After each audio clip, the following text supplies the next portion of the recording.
बिस्मिल्लाहिर्रहमानिर्रहीम, अस्सलाम वालेकुम एंड वेरी गुड मॉर्निंग। आप देख रहे हैं न्यू पाकिस्तान और मैं हूं आपके साथ जरिया बरफा और मैं हूं आपके साथ अनवर खावर। सबसे पहले हम बात करेंगे T20 वर्ल्ड कप के हवाले से, जहां बड़े सनसनीखेज मार्के इस वक्त जारी हैं। कल एक मैच हुआ और अभी भी एक मैच जारी है जिसके जो रिजल्ट्स हैं उसका इंतजार हमारे साथ साथ ऑस्ट्रेलियन जो टीम है वो तो बहुत ही बेसब्री से कर रही है, क्योंकि बांग्लादेश की टीम अभी इस वक्त बैटिंग कर रही है, क्रीज पर मौजूद है। अफगानिस्तान की तरफ से पहले बैटिंग की गई, 115 रन का टारगेट दिया गया है और अभी सिचुएशन कुछ इस तरह से है कि अगर तो 12.1 ओवर्स में बांग्लादेश इस टारगेट को पूरा कर लेती है तो फिर वो सेमीफाइनल के लिए क्वालिफाई कर जाएंगे, और अगर बारिश भी हो जाती है तो बांग्लादेश की टीम जीत जाएगी। तो इस तरह से जो ऑस्ट्रेलियंस हैं वो फिर इस टूर्नामेंट से बाहर भी हो सकते हैं। अफगानिस्तान की तरफ से भी कोशिशें की जा रही हैं कि किसी ना किसी तरह वो भी जान लड़ा रहे हैं। 4 खिलाड़ी पवेलियन लौट चुके हैं, तकरीबन 64 के करीब रन बांग्लादेश की टीम बना चुकी है। 5 खिलाड़ी आउट हो गए। लेटेस्ट डेवलपमेंट ये है और 64 जो है वो उनका स्कोर हो चुका है।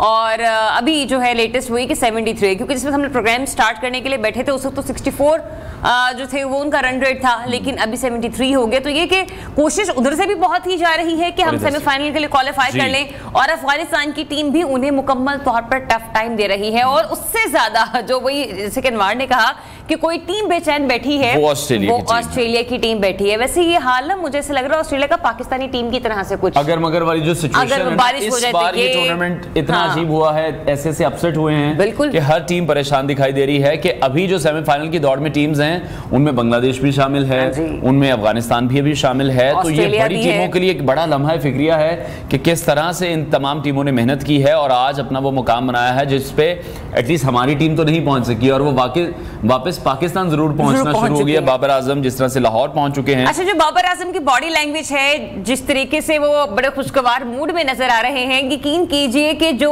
क्रिकेट के फैंस हैं ना वो उनका ये खुशगवार चेहरा देख कर ना वो उन्हें पसंद नहीं आ रहा। और शायद इसलिए भी क्योंकि जब आपको इतनी उम्मीदें हो अपने कैप्टन से कि वो पाकिस्तानी टीम के लिए ये करेंगे, देखें फाइट कर हारना इज समथिंग एल्स, फाइट की बगैर हार जाना इज समथिंग एल्स। तो यही वजह है कि गम गुस्सा शायकीन क्रिकेट में बेइंतहा पाया जा रहा है। और जो बाबर आजम की बॉडी लैंग्वेज है, जो उनका खुशगवार मूड है, जिस तरीके से उनको देखकर ऐसा महसूस हो रहा है कि वो शायद क्रिकेट खेलने के लिए नहीं गए थे, वो सिर्फ शॉपिंग करने के लिए गए थे, वो ट्रिप को एंजॉय करने के लिए गए थे। शायद दुनिया में जिंदगी में उन्हें दोबारा अमेरिका जाने का मौका। वर्ल्ड कप के दौरान कौमी खिलाड़ी अमेरिका में क्या क्या करते रहे हैं ये भी आज के प्रोग्राम में हम आपको बताएंगे। और कल का जो मैच हुआ था फिर आगे चलकर उसको भी डिस्कस करेंगे, जिसमें रोहित शर्मा के जो ताबड़तोड़ 92 रन थे जिसकी वजह से इंडिया की टीम बासानी ऑस्ट्रेलिया को उन्होंने शिकस्त दे दी, उस पर भी डिस्कस करेंगे। लेकिन शामिल करते हैं सबसे पहले टॉप स्टोरीज। बानी पीटीआई इलेक्शन कमीशन पर असरअंदाज हुए चीफ जस्टिस। नवाज शरीफ की मुलाकातें आने वाले दिनों में बड़ी तब्दीली। बजट मंजूरी, पीपल्स पार्टी ने अहम फैसला कर लिया।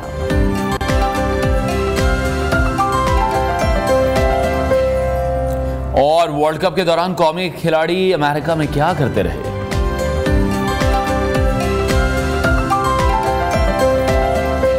और chairman Pakistan cricket board Mohsin Naqvi की सदारत में नेशनल क्रिकेट अकेडमी लाहौर में क्वालिटी डोमेस्टिक क्रिकेट के हवाले से 3 घंटे तवील अहम इजलास हुआ है, जिसमें डोमेस्टिक क्रिकेट निज़ाम को मजबूत बनाने का फैसला किया गया है। और अभी इस हवाले से प्लान की मंजूरी भी दे दी गई है, जिसका हम देख रहे थे कि जिस हवाले से बातचीत भी की जा रही है। डोमेस्टिक कॉन्ट्रैक्ट्स की जो नज़रसानी है वो भी की जाएगी, जबकि कौमी टीम में शमूलियत के लिए डोमेस्टिक क्रिकेट खेलना लाजमी होगा। ये जो एक क्लॉज है ये पहले भी हमारे खिलाड़ियों के कॉन्ट्रैक्ट में मौजूद है, लेकिन जब हम कल भी इस हवाले से मोहम्मद अवैस से भी बात कर रहे थे, वो ये कह रहे थे कि पिछले 2 साल से जो प्लेयर्स इस वक्त टीम में खेल रहे हैं उन्होंने डोमेस्टिक क्रिकेट नहीं खेली है। तो इस क्लॉज पर इंप्लीमेंट किसने करवाना है इन फ्यूचर भी, ये भी शायद पाकिस्तान क्रिकेट बोर्ड को देखना होगा। बिल्कुल फैसले कर दिए जाते हैं लेकिन उस पर अमल दरामद नहीं होता। ताहम 2009 में पाकिस्तान को वर्ल्ड कप जितवाने वाले कप्तान यूनुस खान ने भी कौमी टीम की कप्तानी से मुतालिक अपनी राय का इजहार किया। और साबिक कैप्टन यूनुस खान ने कहा कि मुझे लगता है कि फखर जमान को बाबर आजम की जगह कप्तानी देनी चाहिए। उन्होंने कहा कि रिजवान, शाहीन और बाबर आजम के नाम क़यादत के लिए हर वक्त गर्दिश कर रहे होते हैं, लेकिन ओपनर फखर जमान ने भी टीम के लिए बहुत ज्यादा कुर्बानी दी है। तो फिर क्या वजह है कि वो क़यादत के अहल नहीं? क्या उनकी परफॉर्मेंसेस जो हैं वो बोर्ड को नजर नहीं आ रही? ICC men's T20 world cup में नाक़िस कारकर्दगी दिखाने के बाद कौमी क्रिकेट टीम पर तनकीद का सिलसिला जारी है, जबकि कैप्टन बाबर आजम, मोहम्मद रिजवान का सेंट्रल कॉन्ट्रैक्ट की एक कैटेगरी से बाहर होने का भी खदशा है। बिल्कुल ऐसे, और कुछ खिलाड़ियों की खराब परफॉर्मेंस की वजह से ये भी कहा जा रहा है कि सेंट्रल कॉन्ट्रैक्ट में उनकी तनज़्ज़ुली की भी तवक्को है, जबकि कुछ खिलाड़ी अपने सेंट्रल कॉन्ट्रैक्ट से महरूम भी हो सकते हैं। तो अब देखना यह है कि पाकिस्तान क्रिकेट बोर्ड अब क्या मजीद अहम फैसले लेने जा रहा है, क्योंकि अब चैंपियंस ट्रॉफी की तैयारी भी पाकिस्तान को करनी है, वो भी एक बड़ा मार्का है। इसी तमाम सिचुएशन पर हम बात करेंगे। स्पोर्ट्स एनालिस्ट हसनैन लियाकत ने भी हमें ज्वाइन किया है और हमारे साथ भारतीय सहाफ़ी मैथ्यूस मिश्रा भी मौजूद हैं। बहुत शुक्रिया आपका मैथ्यूस। सबसे पहले तो आपसे ही बात करना चाहेंगे। अच्छा, हसनैन लियाकत अभी हमारे साथ मौजूद हैं। हसनैन, बहुत शुक्रिया आपके वक्त के लिए। सबसे पहले तो अभी ये जो इजलास हुआ है जिसमें ये कहा जा रहा है कि जो डोमेस्टिक क्रिकेट है उसको ज़बरदस्त तरीके से फाल किया जाएगा, जो पाकिस्तानी टीम में जो प्लेयर्स होंगे, पाकिस्तानी टीम में आने का जो तरीक़ाकार है वो यही होगा कि आप डोमेस्टिक क्रिकेट खेल कर आएंगे। ये क्लॉज तो पहले भी मौजूद है, इस पर इम्प्लीमेंट कौन करवाएगा और कैसे होगा? सबसे पहले आपका शुक्रिया, ज़रा आपका शुक्रिया। और ये बातें सिर्फ कहने की हैं कि हम डोमेस्टिक क्रिकेट को जो है वो इज्जत देते हैं। अभी तो जो लास्ट टाइम मीटिंग हुई है उसमें तो हमें ये पता चला कि डोमेस्टिक क्रिकेट के हवाले से मैं आपको बताता चलूं कि अब क्वालिटी डोमेस्टिक क्रिकेट होगी, ये हमें बताया गया। और उस क्वालिटी डोमेस्टिक क्रिकेट में क्या कुछ होगा, क्या कुछ नहीं होगा, ये हमें अभी तक नहीं बताया गया, क्योंकि डोमेस्टिक के जो टॉप परफॉर्मर्स हैं वो अभी तक रुल रहे हैं। मैं आपको बताऊं कि ये जो 25 लड़कों का पूल सिलेक्ट किया गया है ऑस्ट्रेलिया के लिए और उसके बाद टेस्ट क्रिकेट के लिए, उनका तो अभी तक उनमें ऐसे लोग नहीं हैं जो कि डोमेस्टिक में परफॉर्म कर रहे हैं। जिस तरह बहुत सारे लोग मैं आपको गिनवा सकता हूँ। एक बहुत बड़ी मिसाल है मोहम्मद इफराज की, जो कि डोमेस्टिक के परफॉर्मर है लेकिन उस टीम में मौजूद नहीं है। फिर रावलपिंडी से एक लड़का है फसी, हजारों रन बना चुके हैं, उस टीम में मौजूद नहीं है। वही 10, 15, 20 प्लेयर्स का पूल है जो कि हम उनको काफी अच्छे से ट्राई कर रहे हैं, चाहे वो एज सीरीज में ट्राई हो, चाहे हम उनको एशिया कप में भेजा हो। एक ही बात कर रहा हूँ, और वही प्लेयर्स अभी भी ट्राई कर रहे हैं लेकिन वो उस तरह से रिजल्ट प्रोड्यूस नहीं कर रहे। सो ये बातें कहने की ये प्रैक्टिकली होगा या नहीं होगा ये आगे जाके पता चलेगा, क्योंकि मीटिंग्स तो रोज ही करते हैं मोहसिन नकवी साहब। लेकिन मोहसिन नकवी साहब से मेरा सवाल ये है कि जनाब मोहसिन नकवी साहब, हमें हारे हुए तकरीबन 2 हफ्ते हो चुके हैं, आपने अभी तक सर्जरी क्यों नहीं की? आपने कोई अगला लाएमल तैयार क्यों नहीं किया?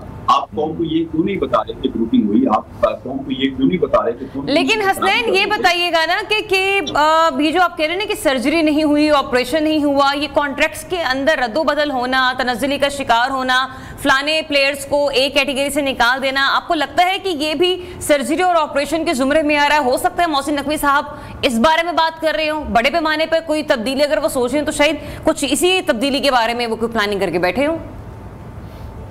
देखिए जरा, इस वक्त क्या हो रहा है मैं आपको बता रहा हूँ। इस वक्त ये हो रहा है कि पाकिस्तान क्रिकेट बोर्ड अपने जो मनपसंद साफी हैं, मनपसंद जर्नलिस्ट हैं, उनको खबरें फीड कर रहा है। किसी को ये खबर फीड की जा रही है कि बाबर को बचाया जाएगा, शाहीन और रिजवान को रगड़ा लगेगा। किसी को ये खबर फीड की जा रही है कि तीनों को हम नदिये में लाएंगे। लेकिन मसला ये है कि अभी तक कोई चीज डिसाइड नहीं हुई, ये खबरें कुछ फ्लोट की जा रही है। और जहां तक आपने सेंट्रल कॉन्ट्रैक्ट की बात की, सेंट्रल कॉन्ट्रैक्ट देखते होता क्या है कि जब मेरी आज परफॉर्मेंस ठीक है तो हमें ए कैटेगरी मिलेगी, जब हमारी परफॉर्मेंस ठीक नहीं है तो हमें बी कैटेगरी मिलेगी। अब बहुत सारे साथी ऐसे हैं जो कि खिलाड़ियों के करीब हैं, तो इस तरह की खबरें दे रहे हैं कि अब एक बहुत बड़ा पट्टा हो जाएगा पाकिस्तान क्रिकेट बोर्ड और खिलाड़ियों के दरमियान सेंट्रल कॉन्ट्रैक्ट का। आपके जितने खिलाड़ी हैं मैं आपको बताता चलूँ, आपकी जितने भी ऑडियंस है उनको बताता चलूँ कि ये पाकिस्तान क्रिकेट बोर्ड के सेंट्रल कॉन्ट्रैक्ट के मुहताज हैं, चाहे वो ए कैटेगरी का हो, बी कैटेगरी का हो, सी का हो या डी का हो।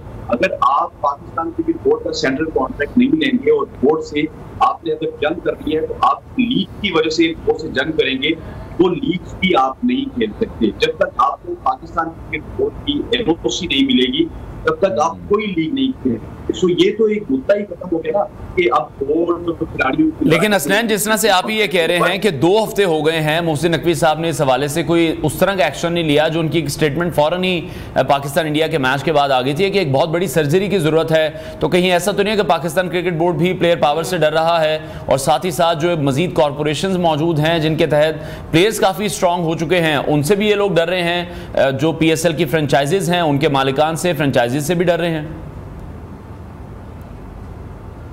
देखिए, जहां तक आपने कहा ना कि मोहसिन नकवी साहब और प्लेयर्स के दरमियान कोई ठन गई है या वो एक दूसरे से डर रहे हैं, तो मैं ये समझता हूं कि पाकिस्तान क्रिकेट बोर्ड हमेशा से प्लेयर्स पावर का शिकार रहा है। पाकिस्तान क्रिकेट बोर्ड कोई भी फैसला करता है तो इनके जो प्लेयर्स हैं उनको देख के फैसला करता है। मैं एक आपको मिसाल दे देता हूँ, हम कोई छोटी मोटी टीम होती है, जिम्बाब्वे है, आयरलैंड है, इस तरह की टीम है, हम उनके खिलाफ भी अपना कुछ स्क्वाड लेके जाते हैं। लेकिन ऑफ इंडिया तो आप देखिए कि इंडिया का जो वर्ल्ड कप स्क्वाड है वो सेमीफाइनल में पहुंच चुका है, लेकिन वहां पे प्लेयर पावर बिल्कुल इतनी ज्यादा नहीं है जितनी पाकिस्तान में है कि उन्होंने जिम्बाब्वे के खिलाफ जो टीम अनाउंस की उसमें शुभमन गिल की क़यादत में सारे के सारे नए लोग रखे गए।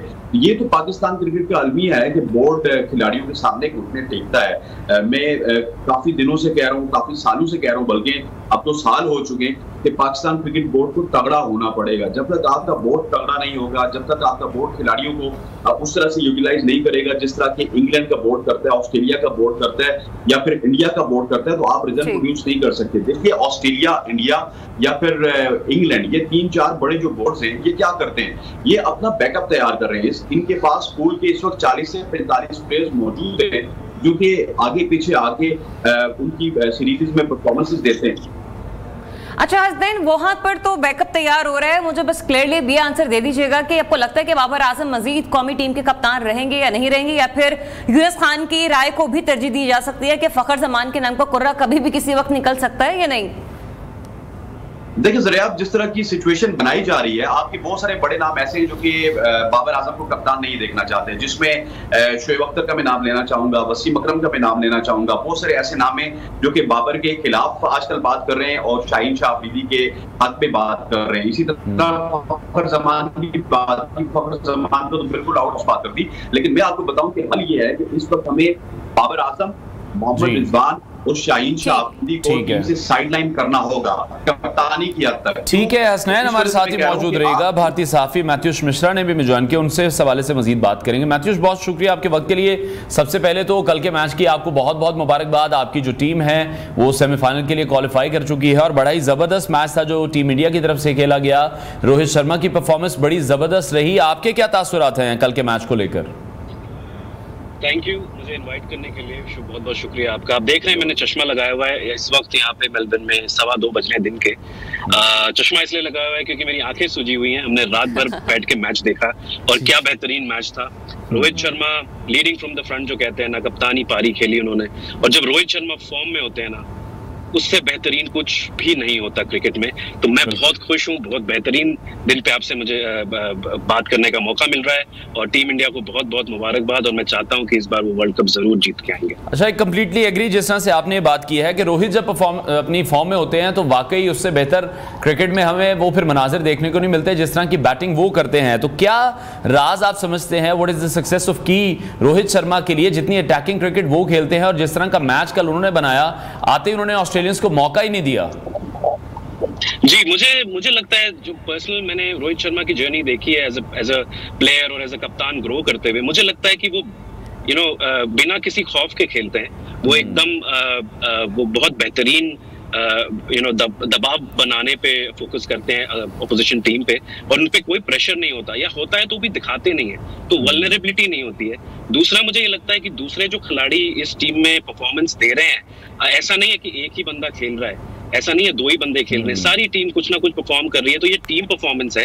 और रोहित शर्मा को मेरे ख्याल में उस चीज का बिल्कुल भी डर नहीं है कि अगर वो जल्दी आउट हो गए अटैकिंग क्रिकेट खेलने में तो टीम का कुछ नुकसान हो जाएगा या कुछ। तो वो निडर होकर खेलते हैं, वो बिल्कुल बेखौफ खेलते हैं, और वही उनके परफॉर्मेंस का राज है मेरे ख्याल से। अच्छा मैथ्यूश, हम लोग ये देख रहे हैं कि ये जो अब भी क्रिकेट चल रही है, इसको मॉडर्न डे क्रिकेट के नाम से जाना जाता है और कहा यह जाता है कि आपने डिफेंसिव होकर नहीं खेलना है, आपने अटैकिंग क्रिकेट के साथ खेलना है। लेकिन अगर आपने कहा ना कि बेखौफ होकर खेलते खेलते अगर आपकी विकेटें चली भी जाती हैं तो भी आप इतना प्रेशर नहीं लेते हैं। मैं जानना ये चाहती हूं कि इंडिया के अंदर लोगों का रिएक्शन क्या होता है कि जब अटैकिंग क्रिकेट खेलते खेलते आपके बड़े प्लेयर्स अपनी विकेट गंवा बैठते हैं?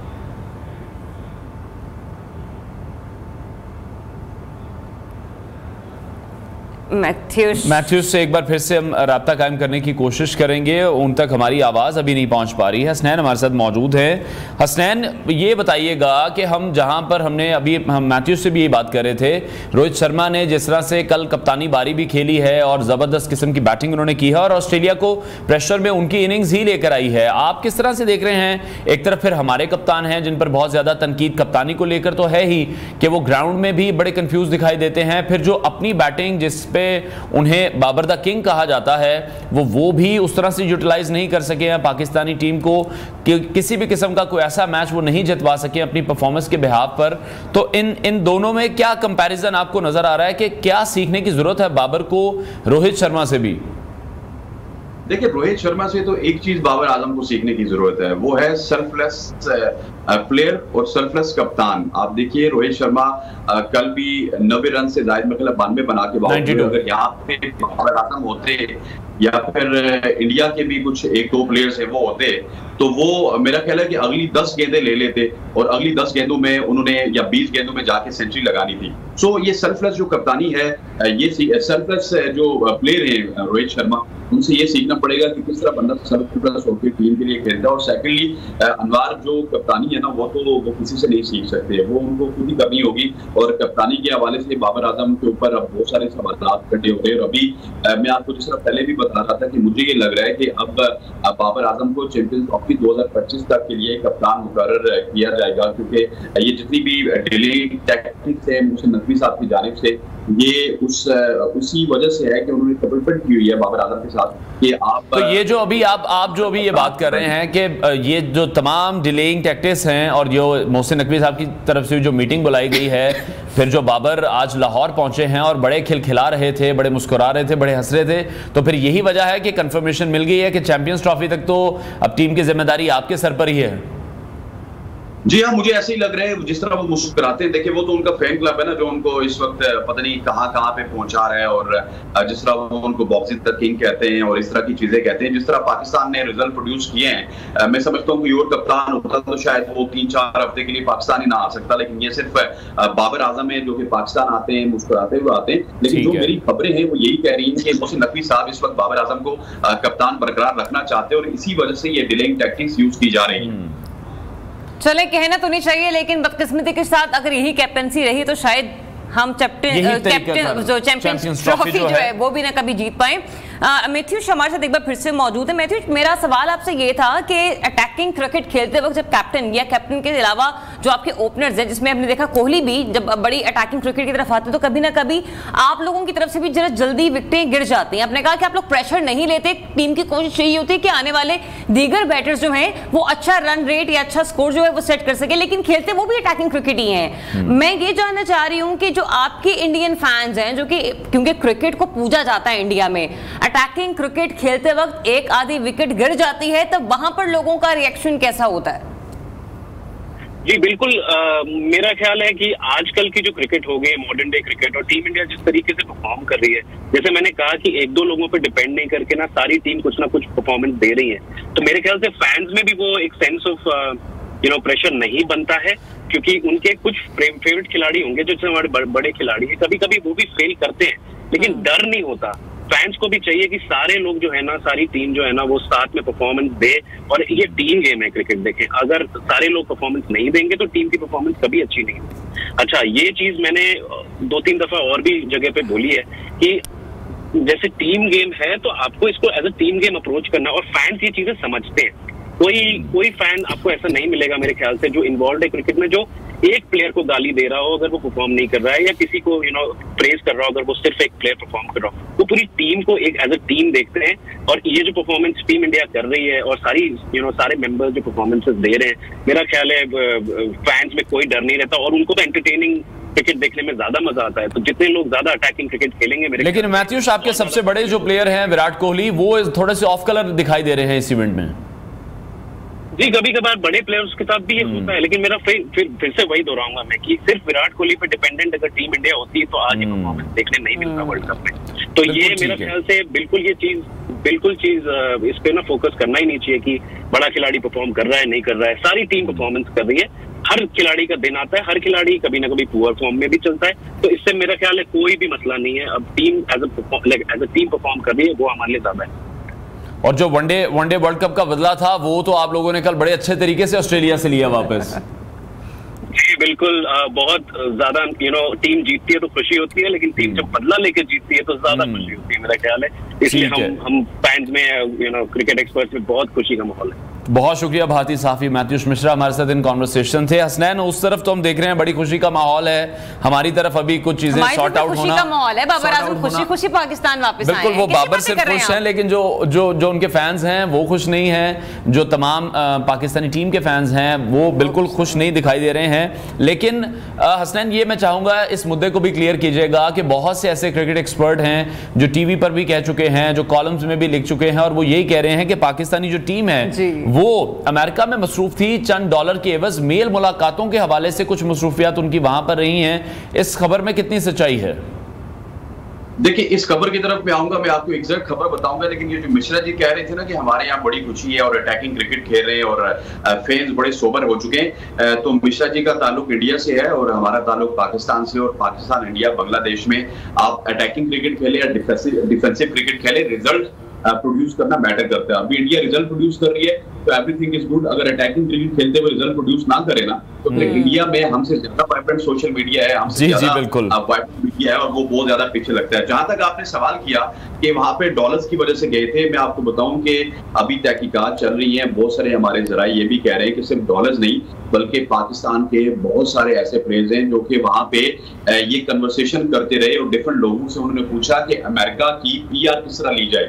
आपकी क्रिकेट जो प्लेयर्स हैं, क्रिकेट फ्रेटर्निटी है, उनका तो हाल ही है कि वो अमेरिकन शहरियत लेने के लिए वहां पे लोगों से पूछताछ करते रहे, इस्तफसार करते रहे। और जहां तक आपने बात की है $25 की, या फिर ये $25 का सिर्फ टिकट था, लेकिन यहाँ पे आपके जो मैनेजर साहब है, जो कि सीनियर मैनेजर हैं, उनका यही काम होता था कि वो कॉल करके कहते थे कि बॉबजी द किंग आ जाएंगे, वो इतने $1000 लेंगे, आमिर आ जाएगा वो इतने $1000 लेगा, शाहीन आ जाएगा वो इतने $1000 लेगा, और कुछ अपने भी वो डॉलर साथ जो है उनको एक्स्ट्रा से बताते थे। ये तो चलता रहा, लेकिन मेरा सवाल ये है कि क्या इंडिया की टीम ने वहां पे तो डिनर किए, क्या इंग्लैंड की टीम ने वहां पे तो डिनर किए, क्या ऑस्ट्रेलिया की टीम ने वहां पे तो डिनर की?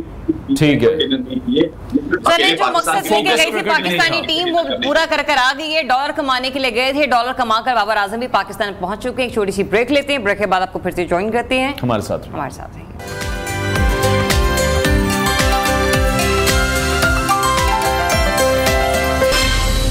अभी हम खबर से आपको आगाह करेंगे कि सुप्रीम कोर्ट के 3 जजेस ने हलफ उठा लिया है। 3 नए जजेस ने अपने ओहदों का हलफ उठाया। Justice Aqeel Ahmed Abbasi, justice Shahzad Ahmed Khan, justice Shahid Bilal Hassan supreme court के जज बन गए हैं। Chief justice of Pakistan justice Qazi Faez Isa ने तीनों जजेस साहिबान से हलफ लिया। सुप्रीम कोर्ट के जजेस की तादाद 17 हो गई है, जबकि हलफ बर्दारी की तकरीब सुप्रीम कोर्ट में हुई है। अहम खबर है जिसके हवाले से आपको आगाह कर रहे हैं। सुप्रीम कोर्ट के 3 नए जजेस ने हलफ उठा लिया है। Justice Aqeel Ahmed Abbasi, justice Shahzad Ahmed Khan, justice Shahid Bilal Hassan supreme court के जज बन गए हैं। Chief justice of Pakistan justice Qazi Faez Isa ने तीनों से हलफ लिया। सुप्रीम कोर्ट के जजेस की तादाद 17 हो गई।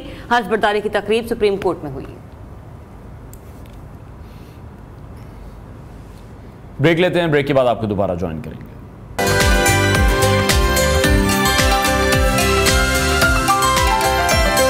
के दस्तूर और कानून के मुताबिक अंजाम दूंगा कि मैं आला अदालती कौंसिल के जारी करदा ज़ाब्ता इखलाक की पाबंदी करूँगा कि मैं अपने ज़ाती मफाद को अपने सरकारी काम या अपने सरकारी फैसलों पर असरअंदाज नहीं होने दूंगा कि मैं इस्लामी जमहूरिया पाकिस्तान के दस्तूर को बरकरार रखूँगा और इसका तहफ़्फ़ुज़ और दिफ़ा करूँगा और ये कि मैं हर हालत में हर किस्म के लोगों के साथ बला खौफ और रियायत और बला रग़बत व अनाद कानून के मुताबिक इंसाफ करूँगा। अल्लाह ताला मेरी मदद और रहनुमाई फरमाए। आमीन। गवर्नर पंजाब सरदार सलीम खान ने लाहौर हाई कोर्ट के नए जज से इस वक्त कायम मकाम चीफ जस्टिस की तकरीब हल्फ बर्दारी है, जो कि आप बराह रास्त मुलाहिजा कर रहे हैं। उन्होंने भी हाल ही में उनसे ओहदे का हल्फ लिया है।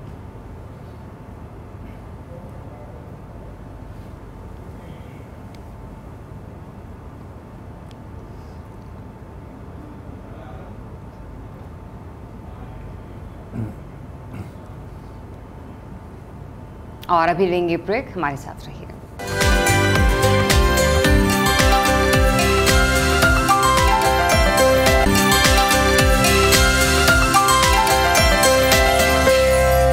Welcome back to new Pakistan. और अब कुछ बात करेंगे मौसम के हवाले से। तो मुल्क में इस वक्त हम देख रहे हैं कि शदीद गर्मी की लहर है। इसी तमाम सिचुएशन पर हम बात करेंगे। चीफ मेट्रोलॉजिस्ट सरदार सरफराज ने हमें ज्वाइन किया है। सरफराज साहब, बहुत शुक्रिया आपके वक्त के लिए। जानना आपसे ही चाहेंगे कि अभी जो गर्मी की एक शदीद लहर है, उस हवाले से आपके पास क्या इत्तलात हैं? मौसम आने वाले दिनों में कैसा रहेगा?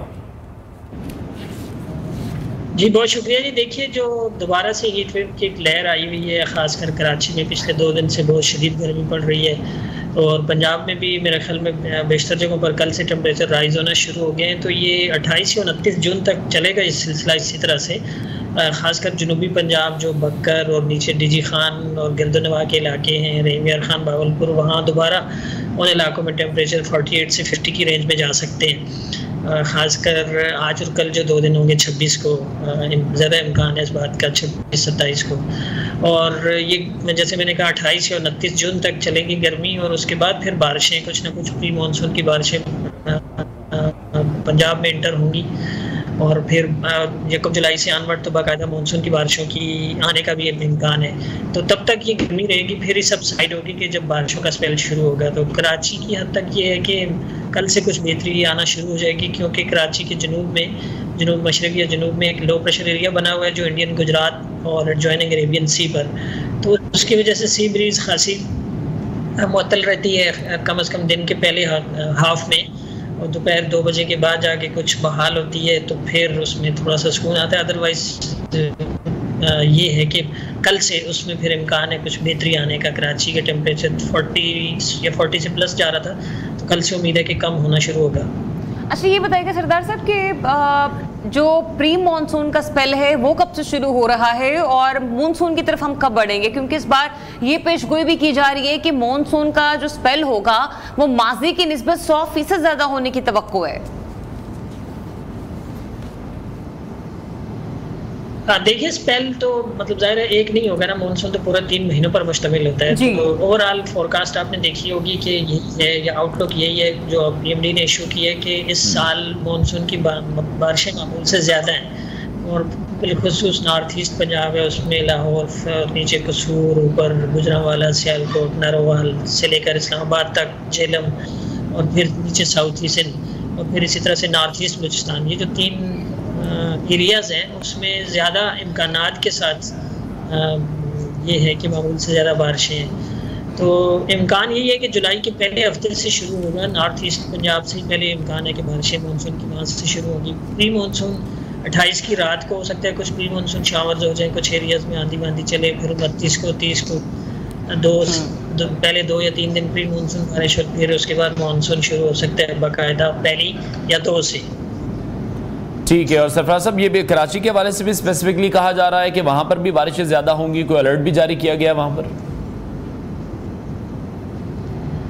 बारिशें तो मैंने आपको बताया ना कि पूरे पाकिस्तान में मामूल से ज़्यादा है। इस दफ़ा की जो आउटलुक है पूरे मानसून सीज़न की, तो वो पूरे पाकिस्तान में सिवाय गिलगित बल्तिस्तान और केपी के जो बिल्कुल शुमाली पहाड़ी इलाके हैं, चित्राल वगैरह की साइड पे हो सकता है उधर कुछ मामूल या मामूल से कम हो, अदरवाइज़ तमाम ही मुल्क में मामूल से ज़्यादा दिखाई देती हैं बारिशें इस दफ़ा, क्योंकि जो मानसून की बारिशों के लिए सपोर्टिंग फैक्टर्स होते हैं, बहरुल के दर्जा हरारत और इंडियन ओशन के दर्जा हरारत, ये चीज़ें सपोर्ट कर रही हैं ज़्यादा बारिशों की तरफ। तो इसलिए इम्कान यही ज़ाहिर किया गया कि ज़्यादा बारिशें बशमूल कराची। तो जाहिर है कि कराची, लाहौर जैसे बड़े शहरों में एक बड़ा हैवी स्पेल आ जाए, कोई 80-100 मिलीमीटर बारिश अगर एक आध घंटे में पड़ जाए, तो फिर अर्बन फ्लडिंग की सूरत हाल पैदा हो सकती है। तो ये अर्बन फ्लडिंग की जो सूरत हाल है किस हद तक खतरनाक हो सकती है? क्योंकि हमने देखा है माजी में भी इस तरीके से जो कुदरती आफात रही हैं सैलाबी सूरत हाल की सूरत में, उससे बहुत बड़े पैमाने पर नुकसान हुआ है कि जिसे हम अभी तक पूरा नहीं कर पाए हैं। देखिए उसके बारे में अभी तो हतमी तौर पे कुछ नहीं कह सकते आप।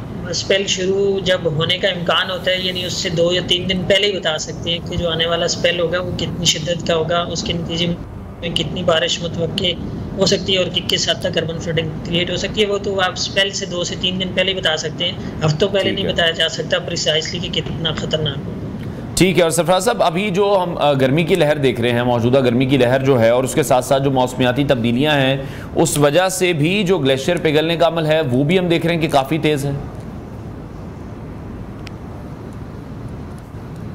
जी जाहिर बात है कि अगर नॉर्दर्न एरियाज में भी टेम्परेचर मिड 30s में चले जाते हैं, यानी वहाँ का एक थ्रेश होल्ड एक तरह से आप कह सकते हैं 35-36 टेम्परेचर एक तरह से जब इसी रेंज में पहुँच जाता है, ख़ासकर जो आपकी माउंटेनस एरियाज हैं और जो जहाँ पर बर्फ़ के ज़खायर मौजूद हैं, तो फिर तेज़ी से बर्फ़ पिघलने का अमल भी शुरू हो सकता है। और साथ साथ उसके साथ अगर बारिश भी हो जाए और हाई टेम्परेचर भी हों और फिर साथ उसके 1-2 दिन बाद बारिश का स्पेल भी हो जाए उन इलाकों में जहाँ से बर्फ़ पिघल के नीचे आती है, तो फिर सैलाबी के। ठीक है, बहुत शुक्रिया चीफ मेट्रोलॉजिस्ट सरदार सरफराज हमारे साथ इन कॉन्वर्सेशन थे। ब्रेक लेते हैं नाज़रीन, ब्रेक के बाद आपको दोबारा join. Stay tuned, new Pakistan.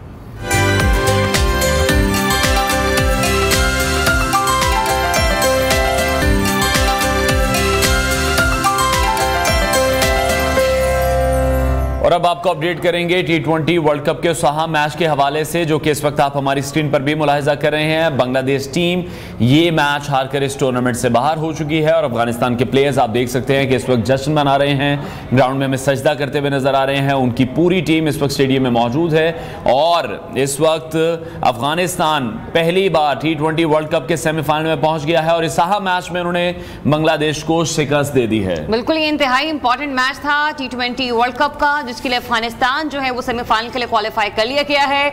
और बांग्लादेश के साथ साथ हम ये देख रहे थे कि ऑस्ट्रेलिया की जो उम्मीदें थी वो भी किसी हद तक दम तोड़ गई हैं। तो अफगानिस्तान जो है वो सेमीफाइनल के लिए क्वालिफाई कर चुका है और यूं न सिर्फ सेमीफाइनल के लिए क्वालिफाई करके अफगानिस्तान ने अपने लिए जगह बनाई, बल्कि हम ये देख रहे हैं कि ऑस्ट्रेलिया जिसे एक इंतहाई मजबूत टीम समझा जाता था उसे भी इस टूर्नामेंट से, इस वर्ल्ड कप से बाहर निकाल फेंका। बिल्कुल ऐसी है और हमने देखा कि किस तरह से कल भी इंडिया ने ऑस्ट्रेलिया को शिकस्त दी है और उससे पहले अफगानिस्तान ने भी एक तारीखी मैच में तारीखी अपसेट करते हुए ऑस्ट्रेलिया को शिकस्त दी थी और अभी बांग्लादेश को हराकर अफगान टीम जो है वो पहली बार T20 वर्ल्ड कप की हिस्ट्री में सेमीफाइनल में पहुंच गई है। आम मैच में बांग्लादेश को 8 रन से हराने में अफगानिस्तान की टीम कामयाब हुई है। बड़ी ही ज़बरदस्त परफॉर्मेंस रही है इन अफगान टीम के इन तमाम ही प्लेयर्स की तरफ से और ओवर द टूर्नामेंट हमने देखा है कि किस तरह से जो ये तमाम अफगानी प्लेयर्स हैं ये मेहनत करते आ रहे हैं और ये पहली बार ऐसा हो रहा है कि साउथ अफ्रीका की टीम भी जो है उन्होंने सेमीफाइनल के लिए T20 वर्ल्ड कप में क्वालिफाई किया है और इसी तरह से आज अफगानिस्तानी टीम ने यहाँ मैच में बांग्लादेश को 8 रन से हराकर पहली बार T20 वर्ल्ड कप के सेमीफाइनल में अपनी रसाई को मुमकिन बनाया है। बिल्कुल, अफगानिस्तान टीम जिसके बारे में कहा जाता था कि एक छोटी टीम है और इनके पास सोर्सेज नहीं है, मतलब लेकिन उसके बाद हम ये देख रहे हैं कि किस तरीके से अफगानिस्तान ने खुद को डेवलप किया है, खुद को ग्रूम किया है। जब हमने ODI इंटरनेशनल भी देखा तो वहां पर भी अफगानिस्तान की टीम जिस तरीके से पाकिस्तान पर हावी रही थी वो भी एक देखने वाला मुकाबला था और आज के मुकाबले के बाद हम ये कह सकते हैं कि अफगानिस्तान अब छोटी टीमों में शुमार बिल्कुल ऐसे ही है। साला साल की मेहनत है अफगानिस्तान की टीम में और ये जो मनाजिर इस वक्त हम देख रहे हैं स्टेडियम में वो नाकाबिले यकीन मनाजिर हैं उन तमाम फैंस के लिए भी जो कि अफगान टीम को मेहनत करता हुआ देखते आए हैं और ये ख्वाब उनका भी था कि किस तरह किसी तरह अफगानिस्तान की जो टीम है इन तमाम बड़ी टीमों को तो हरा चुकी है, जिसमें पाकिस्तान की टीम भी मौजूद है, जिसमें ऑस्ट्रेलिया की टीम भी मौजूद है, न्यूजीलैंड की टीम भी मौजूद है, इंग्लैंड की टीम को भी अफगानिस्तान की टीम हरा चुकी है और राशिद खान की हम देख रहे हैं कि जो परफॉर्मेंस है बड़ी ही ज़बरदस्त रही है और 4 विकेटें उन्होंने ली हैं लीडिंग फ्रॉम द फ्रंट। हमने देखा कि किस तरह से जो कैप्टनसी का रोल है वो राशिद खान ने भी निभाया है। बड़ा इंपॉर्टेंट मैच था आज का जिसपे ये तो देखा ही जा रहा था कि इन दोनों टीमों में से कौन जीतेगा, लेकिन उसके फैसले का जो सबसे ज़्यादा इंतज़ार था वो ऑस्ट्रेलिया की टीम बाहर बैठी कर रही थी और तमाम जो ऑस्ट्रेलियन फैंस हैं वो भी इस मैच पर नजरें जमाए हुए थे कि किसी तरह ऑस्ट्रेलिया का चांस बन जाए, क्योंकि ऑस्ट्रेलिया भी अगर मगर की सिचुएशन में आ गया था कल का मैच हारने के बाद और आज एक बार फिर से अफगानिस्तानी टीम की बड़ी ही ज़बरदस्त परफॉर्मेंस रही है। खुशी से इस वक्त हम देख रहे हैं कि वो आबदीदा भी हैं, एक दूसरे से गले भी मिल रहे हैं, ग्राउंड में सजदा करते हुए भी हमें दिखाई दे रहे हैं। राशिद खान ने शानदार कप्तानी की है, 4 विकेटें उन्होंने अपने नाम की है और इस तरह से ऑस्ट्रेलिया के जो सेमीफाइनल में पहुंचने के जो इम्कानात थे वो भी ख़त्म हो गए हैं। तो जो ये T20 वर्ल्ड कप है ये फुल ऑफ अपसेट हमें इस वक्त दिखाई दे रहा है और अभी भी कुछ पता नहीं है कि शायद फाइनल में भी टाकरा अफगानिस्तान का ही किसी टीम के साथ हो, जिस तरह की परफॉर्मेंस इस वक्त अफगानी टीम दे रही है। बिल्कुल, और इंतहाई एक बड़ा ही खुशगवार मनाजिर हैं जो कि हम देख रहे हैं अफगानिस्तान के प्लेयर्स के हवाले से। अच्छा, अभी हसनैन लियाकत हमारे स्पोर्ट्स एनालिस्ट हमारे साथ मौजूद हैं, उनसे जान लेते हैं। हसनैन, ये बड़ी ही शानदार कामयाबी है अफगानिस्तान की टीम के लिए, मतलब एक ऐसे खुशगवार लम्हात जो हम स्क्रीन पर देख रहे हैं हमारे लिए भी नाकाबिले बयान है इस वक्त। जी हाँ, बिल्कुल ठीक है जरिया, एक बहुत बड़ा दिन है अफगानिस्तान क्रिकेट के लिए। और अफगानिस्तान क्रिकेट आप देखिए कि हार्डली 5 से 10 साल हुए और उसके बाद पेशावर में उन्होंने सारी अपनी क्रिकेट खेली, लेकिन मैं ये समझता हूँ कि अफगानिस्तान क्रिकेट को दाद देनी पड़ेगी। आप जितना भी जो है अफगानिस्तान क्रिकेट को दाद दें, अफगानिस्तान के जो कोच हैं उनको दाद दें, अफगानिस्तान के लोगों को दाद देनी पड़ेगी। वो अपनी टीम को सपोर्ट करते हैं, अफगानिस्तान के प्लेयर्स को दाद देनी पड़ेगी कि आज किस तरह उन्होंने नेल बाइटर खेला। एक प्लस पॉइंट उनके लिए भी ये हो गया कि 115 रन थे और 112 ओवर्स में बांग्लादेश ने चेस करने थे, तो चेस करने के लिए गया और उन्होंने विकेट लूज की और इस वक्त मैं समझता हूँ कि एक आउटसाइड चांस बना, लेकिन बारिश के बावजूद भी जो अफगानिस्तान के बॉलर्स ने एफर्ट किया है, ये एक वर्ल्ड क्लास एफर्ट है और अब वो सेमीफाइनल में पहुंच चुके हैं। और मेरा ख्याल है कि सेमीफाइनल में उनका मुकाबला अब साउथ अफ्रीका से है और साउथ अफ्रीका भी स्पिन को अच्छा नहीं खेलती, सो उनके पास फेयर इनफ चांस है कि वो फाइनल तक कम से कम क्वालिफाई जरूर कर सकते हैं। और बहुत ही मुबारक हो अफगानिस्तान के तमाम फैंस। ठीक है, तो आपको लग रहा है कि फाइनल में इंडिया वर्सेस अफगानिस्तान ये हो सकता है, ये मुमकिन है, क्योंकि जो इंटेंट हम इस वक्त अफगानी टीम का देख रहे हैं वो हमें मैच की पहली बॉल से नजर आना शुरू हो जाता है। जी हाँ, बिल्कुल, अफगानिस्तान के पास इंटेंट भी है, अफगानिस्तान के पास यूनिटी भी है, अफगानिस्तान के पास पैशन भी है।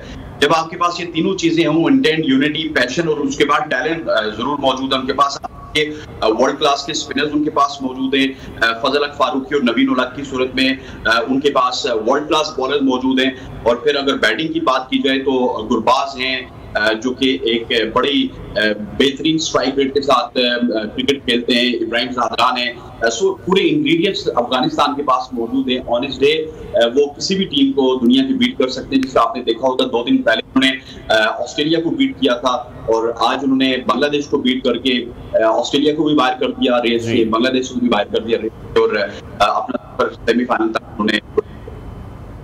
अच्छा राशिद, फिर से हम वही देख रहे हैं कि कैप्टन का परफॉर्म करना बड़ा जरूरी है। Leading from the front Rashid Khan being a captain, उन्होंने 4 विकेटें भी ली हैं, पूरी टीम को भी साथ लेकर चले हैं, लो स्कोर को भी डिफेंड किया है। T20 में 10 विकेटें लेना भी काम होता है कि जब आप टीम आगे चेस करती है, आपको दिखाई दे रही।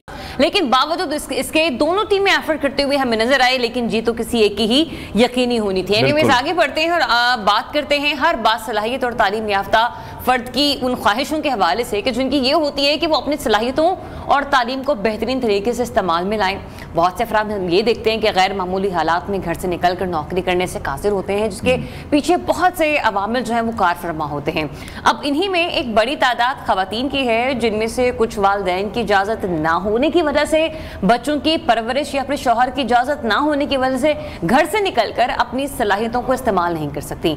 लेकिन अब डिजिटल दुनिया में सब कुछ ऑनलाइन हो रहा है, कमाने के पुराने तरीके तब्दील हो चुके हैं। पाकिस्तान टेलीकम्युनिकेशन के आदाद-ओ-शुमार के मुताबिक अगर देखा जाए तो पाकिस्तान में मोबाइल की जो एक्सेस है वो 16 करोड़ अफराद तक जा पहुंची है। बिल्कुल ऐसे ही है और हम देखते जा रहे हैं कि जबकि 3G और 4G इस्तेमाल करने वालों की जो तादाद है वो 7 करोड़ 30 लाख के करीब पहुंच चुकी है और ब्रॉडबैंड सार्फिन की कुल तादाद इस वक्त 7 करोड़ 50 लाख हो चुकी है। अब इतनी बड़ी तादाद में जब लोग इंटरनेट इस्तेमाल कर रहे हैं तो फिर उनकी रहनुमाई के लिए आज का जो प्रोग्राम है वो हमने डिज़ाइन किया है कि सोशल मीडिया के ज़रिए आप पैसा किस तरह से कमा सकते हैं, क्योंकि जब भी हम कोई इस तरह का सेगमेंट करते हैं फिर उस पर हमें कमेंट्स भी उस तरह के आते हैं और लोगों का जो एक इंटरेस्ट है वो डेवलप होता है। क्योंकि आज बहुत से ऐसे लोग हैं जो कि हुनर तो रखते हैं लेकिन उन्हें फिर एक जो रास्ता है वो वो ठीक से नहीं मिल पा रहा होता कि वो किस रास्ते पर चलें और किस तरह से वो जो अपना रोज़ी रोटी का तरीका है वो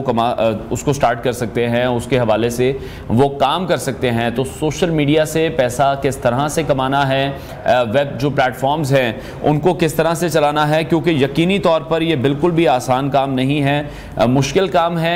और लेकिन कोई भी काम नामुमकिन नहीं होता। पाकिस्तान में बहुत से ऐसे इदारे भी मौजूद हैं जो कि आपको जो इस हवाले से मुख्तलिफ कोर्सेज भी करवा रहे हैं, बहुत सी ऐसी कंपनीज़ हैं, बहुत से ऐसे लोग हैं जो इन तमाम चीज़ों पर काम कर रहे हैं। हत्ता कि हम देखते हैं कि इंडिया की जब हम बात करते हैं तो वहाँ पर इंडस्ट्री एक बहुत बड़े लेवल पर वहाँ पर ग्रो हो चुकी है, लेकिन इन पाकिस्तान अभी भी इस पर बहुत ज़्यादा काम करने की ज़रूरत है।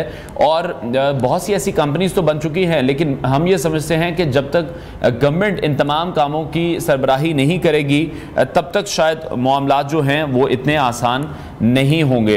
इसी हवाले से हम मज़ीद बात करेंगे। हमारे साथ वकास सईद साहब मौजूद हैं, उनसे जानने की कोशिश करेंगे। वकास, बहुत शुक्रिया आपके वक्त के लिए। सबसे पहले तो ये जानना चाहेंगे कि सोशल मीडिया से पैसा कमाना या वेब प्लेटफॉर्म्स जो हैं चलाना आज कितना आसान है या कितना मुश्किल है? Thank you so much for having me here. सबसे पहले तो जो आपने बात की कि हमारे यहाँ जो इस टाइम एक रेशो है जी, तो उसमें ख़वातीन का जो एक आपने पॉपुलेशन की बात की कि Pakistan institute of economic developments के मुताबिक 31% इस टाइम पाकिस्तान का यूथ बेरोजगार है, अनएम्प्लॉयड है, और इसमें मेजोरिटी ख़वातीन की है और उन मेजोरिटी में से भी प्रोफेशनल डिग्री होल्डर्स की है। So this is the circumstance here right now, and given that कि हम पाकिस्तान दुनिया का 7वां बड़ा फ्रीलांसिंग कंट्री है और जिसका दुनिया भर की फ्रीलांसिंग इंडस्ट्री में 7वां सबसे बड़ा नाम है। और एक और बड़ी आपके लिए हैरानगी की बात होगी, हमारे नाजरीन के लिए भी, कि दुनिया भर में सिर्फ 2 ममालिक हैं जहाँ पे फीमेल फ्रीलांसर्स का ओवरली फ्रीलांस रेट सबसे ज़्यादा है। पहले नंबर पर रशिया, दूसरे नंबर पर पाकिस्तान। इसका मतलब यह है कि हमारी खवातीन घर बैठे मर्दों से ज़्यादा कमा सकती हैं और वो भी डॉलर्स में कमा सकती हैं। अब यहाँ पे जो सबसे बड़ा सवाल आता है, जिस तरह आपने बात की कि इदारे हैं, ऑर्गेनाइजेशंस हैं, कोर्सेज हैं, लेकिन प्रॉब्लम यह है कि कोई एक कलेक्टिव सिनर्जी नहीं है इंडस्ट्री, एकेडमिया और हमारे टेक्निकल इंस्टीट्यूट्स की। गवर्नमेंट लेवल पे भी इस तरह की कोई एक सिनर्जी मौजूद नहीं है। इसका नतीजा ये निकलता है कि हर कोई आता है और हमारी मिडिल क्लास की जो फाइनेंशियल कंडीशन है उसको एक्सप्लॉइट करके कोर्सेज बेचता है और हमारी यूथ पैसे ज़ाया करती है उसके पीछे, और उनको क्लैरिटी नहीं होती कि मुझे सीखना क्या चाहिए। अच्छा, वैसे वकास मैं यहीं पर आपको इंटरप्ट करूंगी क्योंकि जो बात आप कर रहे हैं ना ये 100% दुरुस्त है। मैंने बहुत सारे लोगों को ऐसे देखा, बहुत सारी बच्चियों को ऐसे देखा है कि जिनकी कमेटी निकली या जिन्होंने घर में पैसे जोड़े थे, उन बेचारों ने जाके लाख 1.5 लाख रुपए कोर्स पर कर दिया और एंड पे आपको सिर्फ एक पेपर का सर्टिफिकेट पकड़ा कर दे देते हैं और उस बच्चे या बच्ची को या उस खातून को किसी सूरत नहीं पता होता हमने करना क्या है। जी बिल्कुल ऐसे ही है। इसमें आपने देखा होगा कि अभी रिसेंटली अमेज़न का एक बड़ा हवा सा बना था हमारे पूरे मुल्क में। आजकल शॉपिफाई का बहुत ज्यादा शोर शराबा है, तो अमेज़न का एक शोर था 2 साल पहले। आज हमारा अमेज़न का वीए इस टाइम टकरे मार रहा है, लेकिन उसको प्रोजेक्ट क्लाइंट नहीं मिल रहा। तो प्रॉब्लम यह है कि जिन लोगों ने अमेज़न सिखाया उन्होंने अपना बिजनेस किया कोर्सेज के जरिए, उनको पाकिस्तान की यूथ एम्पावरमेंट से कोई गर्ज नहीं थी। ये अनफॉर्चुनेट है। इस पे लेजिस्लेशन, रेगुलेशन होनी चाहिए गवर्नमेंट की तरफ से कि हमें अपनी यूथ को सिखाना क्या है। और इसके लिए सबसे इंपॉर्टेंट जो चीज़ है, हमारी यूथ भी जो अंडरस्टैंड नहीं करती कि मेरे लिए इंपॉर्टेंट स्किल सीखना क्या है, मेरा इंटरेस्ट क्या है, मेरा एजुकेशन लेवल क्या है, और उसको देखते हुए मुझे क्या चीज़ सीखनी चाहिए। फॉर एग्जाम्पल एक बच्चा है वो क्रिएटिव नहीं है अगर, और उसको आप ग्राफिक डिजाइनिंग और इस तरह के स्किल की तरफ लेके आते हो तो वो थ्राइव नहीं कर सकता, सर्वाइव नहीं कर सकता। अगर एक पर्सन बिजनेस माइंडेड नहीं है, वो solutions out of the blue problems में से नहीं निकाल सकता, तो उसको कभी भी बिजनेस कंसल्टेंट आप नहीं बना सकते। So this is a major problem here.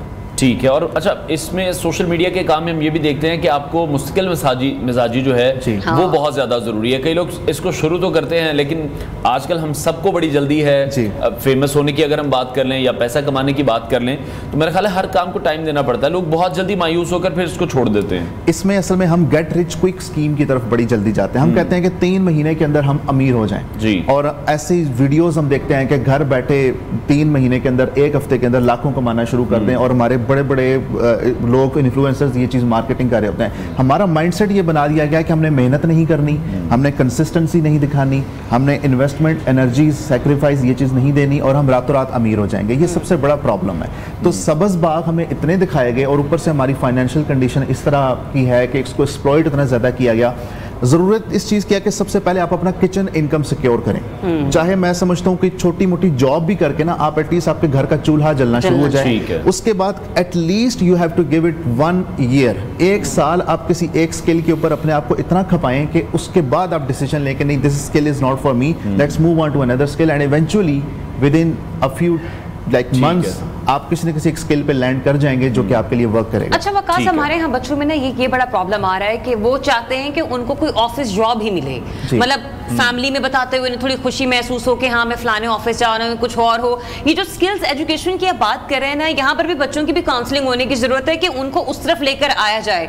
मतलब हमारे यहाँ पे अगर हम किसी को ये कह दें कि आप इलेक्ट्रिकल इंजीनियरिंग का कोर्स करके प्रैक्टिकली इलेक्ट्रिकल इंजीनियरिंग की तरफ आए, ठीक है, या फिर कोई और काम कर प्लम्बरिंग की तरफ आए, व्हाटसोएवर इस तरह के बहुत ऐसे काम है कि जिसके बाद आप अपनी छोटी छोटी शॉप्स भी खुद से जो है ना बना सकते हैं। बच्चों को ऐसे लगता है या नौजवानों को ऐसा लगता है कि शायद इलेक्ट्रिशियन बनना, प्लम्बर बनना ये तो कोई काम ही नहीं है। एक्चुअली जॉब माइंडसेट हमें बचपन स्कूल से दिया गया है कि हमने बड़े होकर जॉब करनी है। यूनिवर्सिटी का बच्चा, उसको भी क्लैरिटी नहीं है कि मैंने बिजनेस, एंटरप्रेन्योरशिप, इन चीज़ों की तरफ जाना है। वो उसका माइंड ये होता है कि मैंने इंटरव्यू जॉब करनी है हमेशा।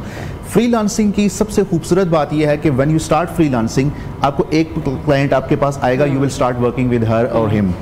तीसरा, चौथा, पांचवा, छठा क्लाइंट जब आएगा, आपके हाथ पांव फूल जाएंगे एंड यू विल रियलाइज कि I need another partner with me जो कि मेरे साथ काम करेगा। You will eventually hire somebody else.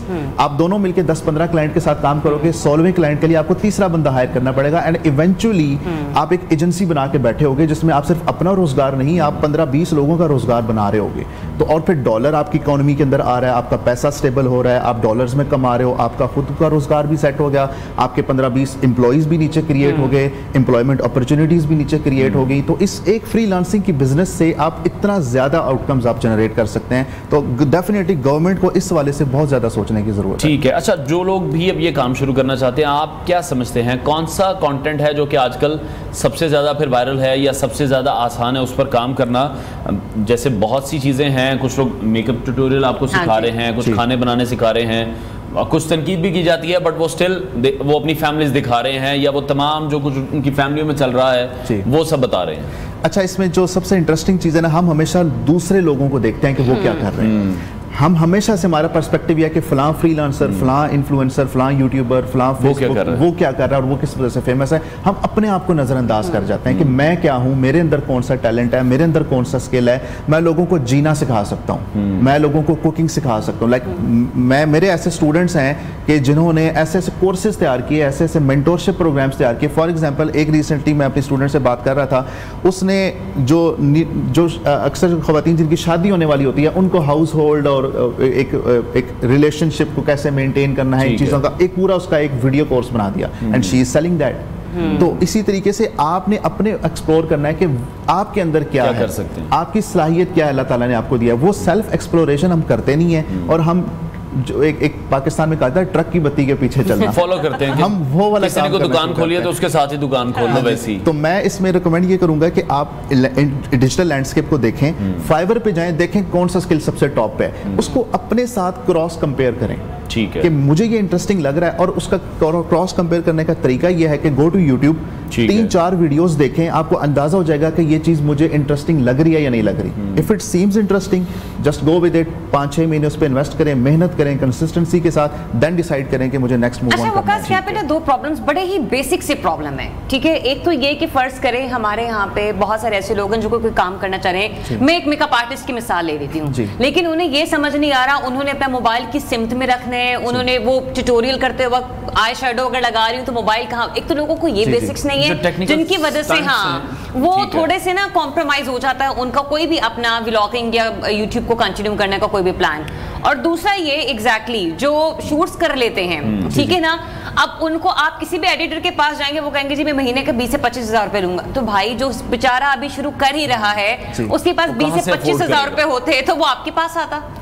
असल में इसमें ऐसा है कि आप जितने भी पाकिस्तान के बड़े बड़े यूट्यूबर्स को देखें, मैं मिसाल के तौर पे आपको किचन विद आमना की मिसाल देता हूँ। She is a Pakistani YouTuber female जिसके सबसे ज़्यादा सब्सक्राइबर्स हैं एंड उनकी आप पहली वीडियो देखें तो वो टेबल लैंप को यूज़ करके अपनी लाइटिंग की ज़रूरत पूरी किया करते थे। द प्रॉब्लम इज़ कि हम आइडियलिज्म के अंदर इतना पड़ जाते हैं कि हम अपने आप को डिमोटिवेट करते हैं कि नहीं, मेरे पास एक A7 III सोनी का 8 लाख रुपए का कैमरा होगा, मेरे पास एक हाई फाई एडिटिंग सिस्टम होगा तो मैं काम स्टार्ट करूंगा। हम ये रियलाइज नहीं करते कि I have to start somewhere. मेरा चैप्टर 1 है और मैं किसी के चैप्टर 100 के साथ अगर अपने आप को कंपेयर कर रहा हूं, this is not the right thing. तो मेरे पास एक मोबाइल है एंड इसका मोबाइल का camera is more than enough for me. 1500-1600 रुपए का मुझे स्टैंड मिल जाएगा, एक बेबी लाइट मुझे तकरीबन 2000-2500 रुपए की मिल जाएगी। मैं महीने के 2-3 मील्स अपने दोस्तों के साथ कॉम्प्रोमाइज करके इक्विपमेंट थोड़ा सा बेसिक सा ले लूं और मेरा जरूरत पूरी हो जाएगी। And this will not cost more than 5,000 to 6,000 rupees. And YouTube के ऊपर हजारों ट्यूटोरियल्स मौजूद हैं। सो आई विल रिकमेंड कि do not compare yourself with other people. उनकी क्वालिटी का लेवल आज एक टाइम पे आ चुका है, लेकिन उन्होंने भी बड़ा बेसिक उसमें री इन्वेस्ट भी कर रहे हैं अपनी प्रोडक्ट को बदलने में, अपनी प्रोडक्ट को बेहतर बनाने में। अच्छा, कुछ टूल्स हैं जो कि शूटिंग टूल्स हैं या एडिटिंग टूल्स हैं, वो कौन से बेहतरीन हैं, वो भी अगर आप गाइड कर सकें। इसमें आपके पास बहुत सारे टूल्स हैं। लाइक अगर मैं AI टूल्स की मिसाल दूं, फॉर एग्जांपल सबसे बड़ा प्रॉब्लम ये होता है कि अच्छा मैं अगर मेकअप आर्टिस्ट हूं, what do I create, what do I make videos on. अब उसके लिए फॉर एग्जांपल चैट जीपीटी है। नवंबर 2022 में चैट जीपीटी आए, इससे पहले चैट जीपीटी एग्जिस्ट नहीं करता था। आप चैट जीपीटी से उर्दू में बात कर सकते हैं। मैं कहता हूं अगर किसी को अंग्रेजी नहीं बोलना आती, आप चैट जीपीटी की मोबाइल ऐप डाउनलोड करें, उसका एक हेडफोन का आइकन होता है, उस पर क्लिक करें एंड उर्दू में बात करना शुरू कर दें। वो उर्दू में आपसे गुफ्तगू करेगा, टेक्स्ट में नहीं, बोल के। आप उससे कहें कि मेरा ये माइंड है, मेरा ये स्किल है, मैं ये करना चाहता हूँ या करना चाहती हूँ, मुझे 100 डेज का या 30 डेज का, चलें 30 डेज का मुझे पूरा एक वीडियो कंटेंट प्लान बना के दो कि what video should I make on. तो आपको ये टूल्स, एक तो इससे आपको आइडिया मिल जाएगा। सबसे पहली चीज है कंटेंट। लोगों के पास कंटेंट नहीं होता, मैंने बनाना क्या, वो आपकी जरूरत यहाँ से पूरी हो जाएगी। सेकंड चीज, आपके मोबाइल के अंदर ही कैपकट है, जो आजकल आप टिकटॉकर्स देखें, वो प्रोफेशनल वीडियो एडिटर से भी ज्यादा अच्छी वीडियोस बना रहे होते हैं। और वो ऐसे ऐसे लोग हैं जिनकी डिग्रीज भी नहीं होती, जिन्होंने मैट्रिक नहीं किया होता, वो अच्छी वीडियोस एडिट कर रहे होते हैं। सो एक बच्चा जिसने ग्रेजुएशन की हुई है और वो मेकअप आर्टिस्ट भी है फॉर एग्जांपल, वो बच्ची, वो क्यों नहीं ये काम कर सकती? So everything is there in our mobile. अच्छा, वक्त बड़ा मुख्तसर है, मैं छोटा सा सवाल आपसे पूछना चाह रही हूँ कि हैशटैग्स कितने इंपॉर्टेंट होते हैं किसी भी जब वीडियो को आप अपलोड कर रहे होते हैं? हैशटैग्स 2 प्लेटफॉर्म्स पे सबसे ज्यादा इंपॉर्टेंट होते हैं, यूट्यूब पे और इंस्टाग्राम पे। अगर आप फेसबुक पे, they are not much of an importance. X, Twitter platform, Instagram and YouTube and Instagram पे ऑर्गेनिक ग्रोथ अगर मैं लेना चाहता हूँ, because I don't have that kind of money कि मैं एड्स के तौर पर स्पेंड कर सकूँ।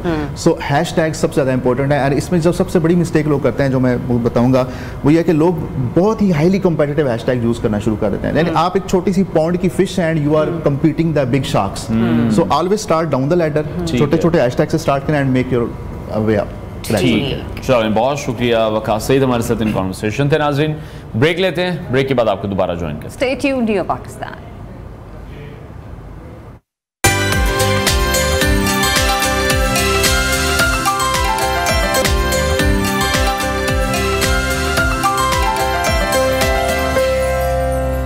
Back once again. जनाब चीफ जस्टिस की सरबराही में फुल कोर्ट ने सुन्नी इत्तेहाद काउंसिल की मखसूस नशिस्तों से मुतालिक केस की समाअत की है और इस केस की समाअत के दौरान चीफ जस्टिस ने रिमार्क्स दिए कि जब जरूरत होती है हमारे पास ही आते हैं। वो वक्त भी याद रखें जब इलेक्शन के इंतखाबात की तारीख हमने दी थी, इलेक्शन किसने करवाए, इलेक्शन रुकवाने की कोशिश PTI ने की। सदर मुमलिकत उस वक्त आरिफ अलवी थे। क्या PTI को हमने कहा कि इंट्रा पार्टी इलेक्शन ना करवाएं? इलेक्शन कमीशन की जानिब से मिन्नत समाजत की गई, PTI इंट्रा पार्टी इलेक्शन करवाए। इसके अलावा चीफ जस्टिस ऑफ पाकिस्तान काजी फायज ईसा ने यह भी कहा कि PTI ने इलेक्शन रुकवाने की कोशिश की और बानी PTI इलेक्शन कमीशन पर असरअंदाज हुए। और इसके साथ साथ बानी चेयरमैन PTI इमरान खान ने नाअहली के खिलाफ ज़ेर इल्तवा अपील की जल्द समाअत के लिए भी सुप्रीम कोर्ट से रुजू कर लिया है और साथ ही साथ दरख्वास्त में ये कह रहे हैं कि इलेक्शन कमीशन के फैसले के खिलाफ इस्लामाबाद और लाहौर हाई कोर्ट में मुकदमात ज़ेर इल्तवा हैं। सुप्रीम कोर्ट में ज़ेर इल्तवा केस की वजह से हाई कोर्ट्स में जो कार्रवाई है वो आगे नहीं बढ़ पा रही है। कुछ बात करते हैं अदालती मामलात के हवाले से। नवाज शरीफ ने जहाँ पार्टी रहनुमाओं ख्वाजा साद रफ़ीक और राना सनाउल्लाह से मुलाकात की है, जो 2 घंटे तक मुलाकात जारी रही है और नवाज शरीफ ने इस मौके पर सियासी तौर पर मुतहरिक होने का फैसला किया है और वो ये कह रहे हैं कि वो जल्द फ़ाल किरदार भी अदा करेंगे। नवाज शरीफ जल्द पार्टी कारकुनों से भी मिलेंगे, रहनुमाओं से भी मुलाकातें करेंगे और मुल्क के सियासी निज़ाम को मजबूत करने के लिए फ़ाल किरदार भी निभाएंगे। इसी तमाम सिचुएशन पर हम बात करेंगे। सीनियर तज़ियाकार नज़ीर लगारी साहब ने हमें ज्वाइन किया है। लगारी साहब बहुत शुक्रिया आपके वक्त के लिए। सबसे पहले सुन्नी इत्तेहाद काउंसिल की मखसूस नशिस्तों के हवाले से बात करते हैं। सुप्रीम कोर्ट में हम सभी देख रहे हैं कि समाअत हो रही है इस केस के हवाले से। अभी तक जितनी प्रोसीडिंग्स हुई हैं उनको देखकर आपको क्या लग रहा है, किसके हक में किसके खिलाफ नतीजा जा सकता है? देखिए ये बहुत मुश्किल होता है कि जब मामला सुप्रीम कोर्ट में और हम अपने तरफ से पेशीन गोयां करना शुरू कर दें कि मामला किसके हक में और किसके खिलाफ देता है। हम अपने नुक्ता सकते हैं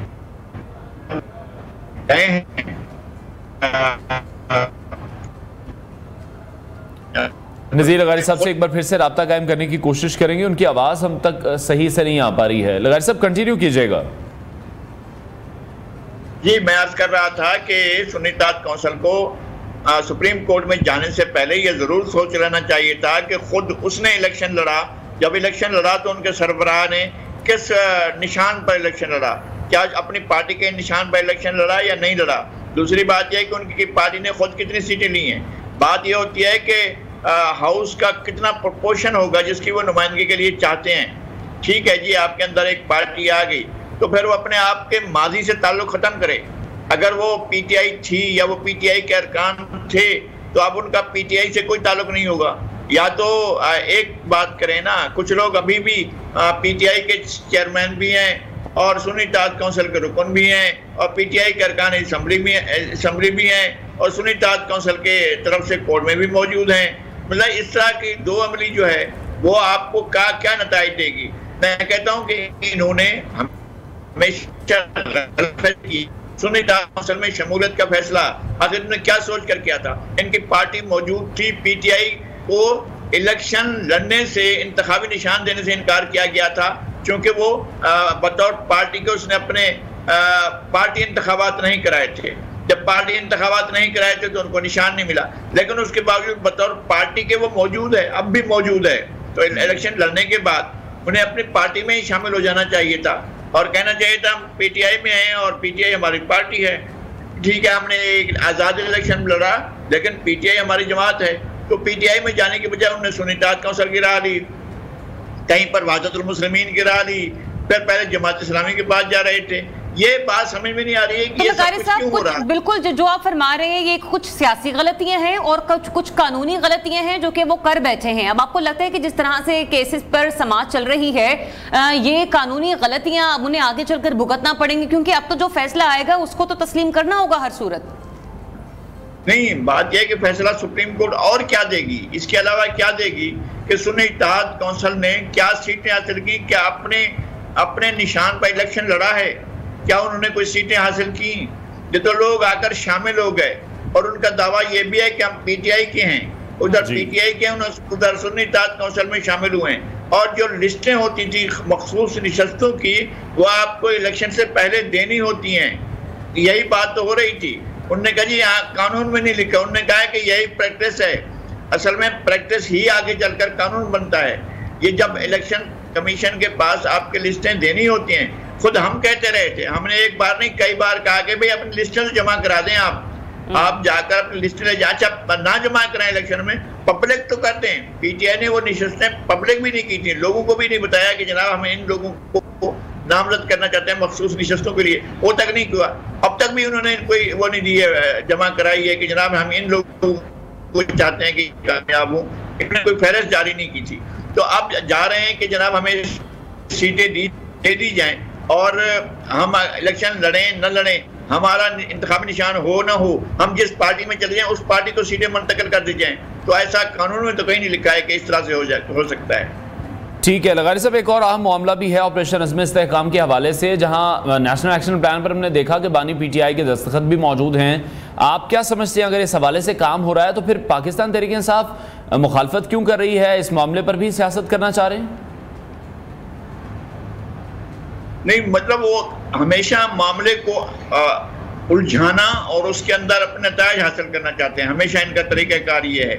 और गैर सियासी इक़दाम होते हैं इनके, जितने भी इक़दाम किए हैं उन्होंने गैर सियासी इक़दाम किए हैं और आइन से मावरा होते हैं। वो अपने आप को आइन से भी बालातर समझते हैं, कानून से बालातर समझते हैं, अदालतों से बालातर समझते हैं। वो अपनी हर चीज़ से हर चीज़ को परत में हम कह रहे हैं वो ठीक है, बाकी सब गलत है, तो इस तरह से नहीं चलता है।